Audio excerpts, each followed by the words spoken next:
सुस्ती की, लेज़ीनेस की, प्रोक्रास्टिनेशन की 7 टाइप्स होती हैं। अब मैं let's start with those types. Number 1 confusion. अच्छा, बहुत सारे लोग ये कहते हैं कि जी हमें समझ में ही नहीं आ रहा कि हमें करना क्या है, किस तरीके से करना है। इसका इलाज क्या है या इसका सॉल्यूशन क्या है? काम को आप अपने छोटे-छोटे हिस्सों में जो है ना वो तक़सीम कर दीजिए। Divide into the smaller parts. While you dividing into the smaller parts, it will be very easy for you to attempt those work. Number 2 it's fear. कि एक ऐसी थॉट जो आपको जो है ना वो लिमिटिंग बिलीफ पे जो है ना वो आके जो है ना वो मुहित कर देती है कि मैं नहीं कर सकता। आपको अपने ऊपर ट्रस्ट नहीं रहता, एक खौफ अंदर से मौजूद होता है कि जी मैं नहीं कर सकता, सामने वाला बंदा तो कर सकता है, उसके पास वो अपॉर्चुनिटीज़ थी। या मुझे भी बहुत सारी बातें सुनने को मिलती हैं कि जी आपके हस्बैंड तो सपोर्टिव थे, इस वजह से आपने यहाँ तक पढ़ाई कर ली, लेकिन हमारे हस्बैंड नहीं है इतने सपोर्टिव, तो मैं तो नहीं कर सकती। तो ये बहुत बड़ी बात है, लेकिन इसके लिए क्या है कि ये इलाज क्या है इसका, let me tell you the इलाज। सो अगर हम इस चीज़ को फिक्स करना चाहते हैं, इस फेयर को फिक्स करना चाहते हैं, तो एक छोटा मगर बहादुर कदम बढ़ाएं, छोटा सा। It's related towards that one. अगर आप नहीं जाके जो ना वो तालीम हासिल कर सकते किसी यूनिवर्सिटी में, लेट्स स्टार्ट रीडिंग बुक। थोड़ा थोड़ा करके जो ना जो आपको पसंद है, जो टॉपिक आपको पसंद है, उस तरीके से, उस सिम्त में, उस डायरेक्शन में, बड़ा ना सही बहुत छोटा सा कदम उठाएं। तो वो जो छोटा सा जो कदम है आपने जो उठाया है, जो स्टेप उठाया है, that will be very useful for you in your future. Number 3 fixed mindset. What do you mean by fixed mindset?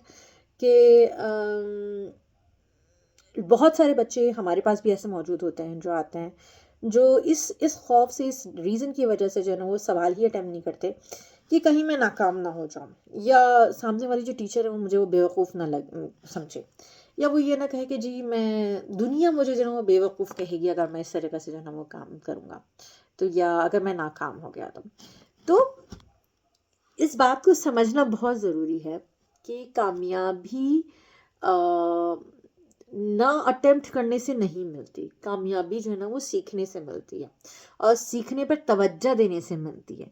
तो अगर आप चाहते हैं कि आपको कामयाबी मिले और आप इस फिक्स्ड माइंडसेट से निकल पाएँ, तो अपना स्टेप बढ़ाइए कामयाबी की तरफ और सीखिए। और अभी नहीं मिलेगी, थोड़ी देर से बाद मिल जाएगी, लेकिन अगर आप सीखेंगे ही नहीं, अटेम्प्ट ही नहीं करेंगे, देन आप कभी भी जो है ना वो सक्सेसफुल नहीं हो पाएंगे। नंबर 4 टायर्डनेस, जिसे हम कहते हैं ना थकान, कि मैं बहुत थका हुआ हूँ, आज हिम्मत नहीं, आज जिम नहीं जा सकता, या आज मैं जो है ना वो ये काम नहीं कर सकता, कल से मैं पढ़ाई शुरू करूँगा, ये कल से मैं ये काम करना शुरू करूँगा। तो ये जो थकन है ना, ये बहुत बड़ा रीज़न है प्रोक्रास्टिनेशन का, लेज़ीनेस का। क्योंकि जब आपको पता है कि आपने आज भी आप ही नहीं करना है, और कल भी अलमारी आप ही ने साफ़ करनी है, घर आप ही ने साफ़ करना है, अलमारी बर्तन आप ही ने करने हैं, किसी और ने आके वो सारे काम नहीं करने, या पढ़ाई आप ही ने करनी, किसी और ने आके वो काम नहीं करनी। तो अच्छा है कि आप अपने आप को जो ना थोड़ी सी तवज्जो दें, और आप कहेंगे जी ठीक है, मैं अभी आधे घंटा या 1 घंटा आराम करने के बाद दोबारा से अ, इस काम को अटेम्प्ट करूँगा और आज ही अपने काम को मुकम्मल करूँगा। जिसमें हम कहते हैं कि जी अच्छे न्यूट्रिशंस पे भी तवज्जो देना बहुत इंपॉर्टेंट है।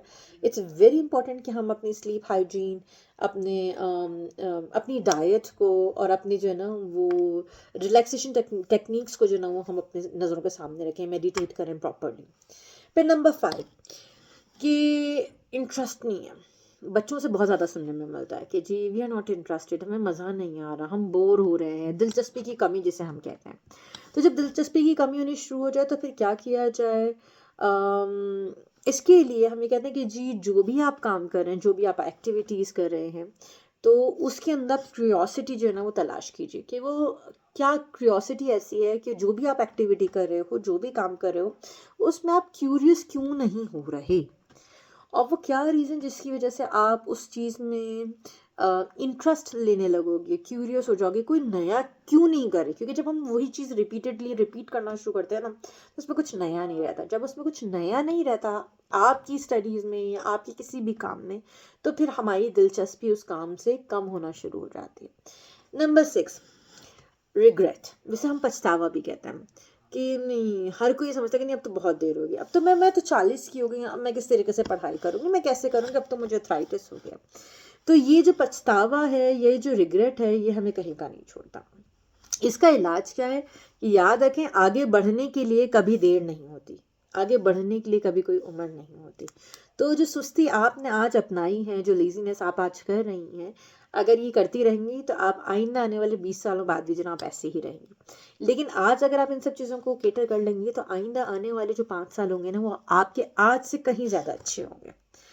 Last but not the least one कि आइडेंटिफिकेशन जिसे हम कहते हैं, शनाख्त, कि मैं तो वैसे ही सुस्त इंसान हूँ। अपने आप के ऊपर आपने ये एक्सेप्ट कर लेना, लास्ट बिल्कुल लास्ट टाइप है ये, कि जब हम ये एक्सेप्ट कर लेते हैं कि भाई हम तो हैं ही ऐसे, हम तो हैं ही सुस्त, तो अब आप कुछ कर लें, कोई कुछ भी कर ले, भाई हम तो नहीं बदल सकते। तो आप लेबल क्या करना है, इसी लेबल को जो आपके ऊपर लग चुका है या आपने अपने ऊपर सोच लिया है कि जी आपने सेलेक्ट कर लिया इस लेबल को, तो अपने आप को इसको चेंज करना पड़ेगा और एक्शन लेना पड़ेगा। क्यों? क्योंकि ये जो एक्शन है ये आपकी ग्रोथ के लिए इंपॉर्टेंट है, आपके बच्चों की ग्रोथ के लिए इंपॉर्टेंट है, आपकी स्पाउसल ग्रोथ के लिए इंपॉर्टेंट है, आपकी करियर की ग्रोथ के लिए इंपॉर्टेंट है, आपकी एकेडमिक्स की ग्रोथ के लिए बहुत इंपॉर्टेंट है। आई होप कि आपको ये सारी बातें समझ में आएंगी। अगर आपको लगे कि ये वीडियो किसी और के लिए ज़्यादा हेल्पफुल होगी तो please do share this video and tag that person.